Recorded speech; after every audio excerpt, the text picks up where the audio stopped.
નમસ્કાર દર્શક મિત્રો, હું છું ડોક્ટર પંકજ નાગર, ગ્લોબલ એસ્ટ્રો ગુરુ. હર હંમેશની જેમ તમારી સાથે જ્યોતિષ જ્ઞાન જાગૃતિ અભિયાન, એક અવેરનેસ.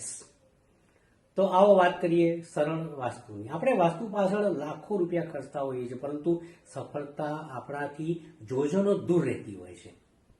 એવો કયો ઉપાય છે? જો આ વાસ્તુ એટલે શું છે? 10 દિશા જ છે ને ભાઈ. પૂર્વ, પશ્ચિમ, ઉત્તર, દક્ષિણ, અગ્નિ, ઈશાન, વાયવ્ય, નૈઋત્ય, ઉપર આકાશ, નીચે જમીન. 10 દિશાઓમાંથી સમૃદ્ધ થાવ એવો આશીર્વાદ લેવા હોય તો આ વાત ધ્યાનથી સાંભળજો. જો પહેલી વસ્તુ, મારી પાસે 4 દિશા છે, તમારી પાસે પણ છે.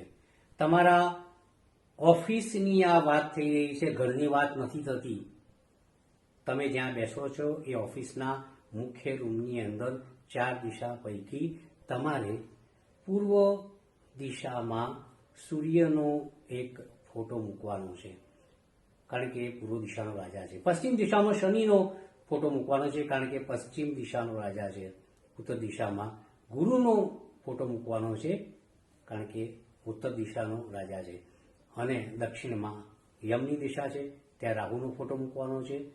4 દિશાના 4 ગ્રહો આપણે નક્કી થઈ ગયા. ત્યારબાદ અંકશાસ્ત્ર પર આવીએ. આપણે પૂર્વ દિશામાં સૂર્યનો મૂક્યો છે, એ અંક 1નો રાજા છે.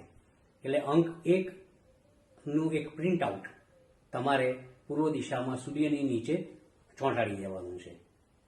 પછી આવે છે પશ્ચિમ દિશા. શનિનો અંક 8 છે. તમારે શનિનું જે ચિત્ર કે જે પણ સિમ્બોલ મૂક્યું હોય એની નીચે તમારે અંક 8નું એમ કે પ્રિન્ટ આઉટ એક મૂકી દેવાનું છે. પછી આવીએ ઉત્તર દિશા તરફ, જ્યાં ગુરુની છબી મૂકી છે, ગુરુનો ફોટો મૂક્યો છે, એની નીચે ગુરુનો અંક 3 તમારે ચીપકાવી દેવાનો છે.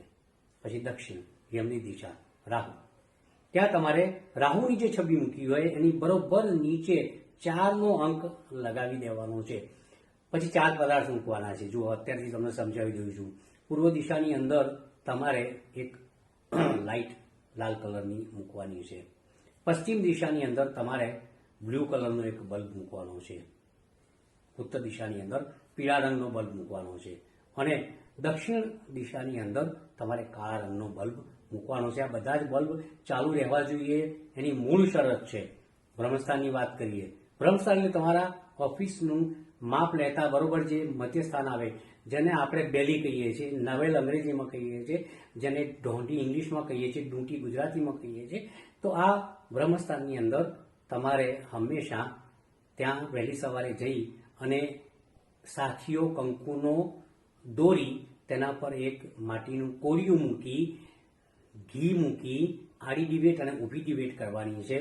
આનાથી મોટું સરળ વાસ્તુ આ જગત પર એક પણ નથી. આ વારા મિહિરની ઈષ્ટી બુકમાં લખેલી વાત મેં તમારી સમક્ષ કરી છે. અને તમે પણ સફળ થાવ, સમૃદ્ધ થાવ, સંપત્તિવાન થાવ, તમારો ધંધો વ્યવસાય સફળ થાય એવી અભ્યર્થના, એવી 33 કરોડ દેવતાઓની પ્રાર્થના સાથે રજા લઉં છું.